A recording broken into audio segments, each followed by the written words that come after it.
உங்க கண்டிப்பான மேலதிகாரி உங்களை காலையில 9 மணிக்கு ஆபீஸுக்கு வர சொன்னா நீங்க கரெக்டா 9 மணிக்கு அங்க போய் நிப்பீங்க.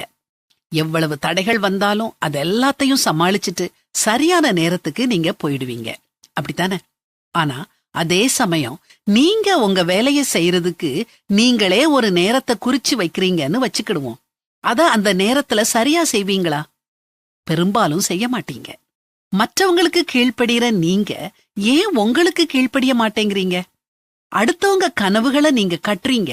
ஆனா உங்க குறிக்கோள் அடைய நீங்க அவ்வளவு தூரம் சிரமப்படுறது இல்ல. ஏன்? நமக்கு ஒரு கட்டுப்பாடு தேவை. அந்த கட்டுப்பாட்டுக்குள்ள நாம இருந்தாதான் நம்மால முடிவுகளை எடுக்க முடியும். இல்லன்னா மற்றவங்க தான் நமக்கான முடிவுகளை எடுப்பாங்க. கட்டுப்பாடான வாழ்க்கை இருந்துச்சுதுன்னா நல்லொழுக்கங்கள் உருவாகும். நல்லொழுக்கங்கள் நம்மள கடினமா உழைக்க தூண்டும். கடின உழைப்பு வளர்ச்சிய கொடுக்கும். வளர்ச்சி நம்மை வலிமையானவங்களா ஆக்கும். இதன் மூலம் தன்னம்பிக்கை கூடும். தன்னம்பிக்கை நம்மை செயல்பட வைக்கும். நற்செயல்கள் செய்யும் போது வாய்ப்புகள் கதவை தட்டும். வாய்ப்புகளை பிரயோஜனப்படுத்திக்கிட்டோம்னா நிச்சயமா வெற்றிதான். வெற்றிக்கு மூல காரணம் கட்டுப்பாடான வாழ்க்கை.